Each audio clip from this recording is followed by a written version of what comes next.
taken control of a provincial capital. They assassinated government officials. Has all of that caused any reflection, second thoughts on the part of the White House when it comes to the Afghanistan policy, or any changes in the strategy there?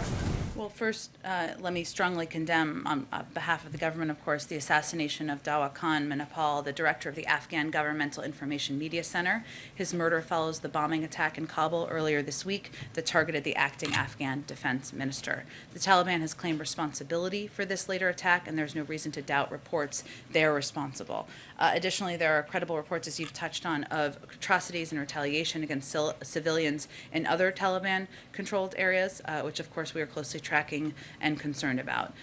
If the Taliban, our view is that if the Taliban claim to want international legitimacy, these actions are not going to get them the legitimacy they seek. They do not have to stay on this trajectory. They could choose to devote the same energy to the peace process as they are to their military campaign. We strongly urge them to do so. This is what the Afghan people so urgently need, deserve, after decades of war, and is very much in Afghanistan's neighbors' interest to invest renewed energy into a peace process that promotes a peaceful Afghanistan and stable region. As it relates to the decision, we knew from the beginning, and the president would be the first to say this, that there are difficult choices a commander-in-chief needs to make on behalf of the American people.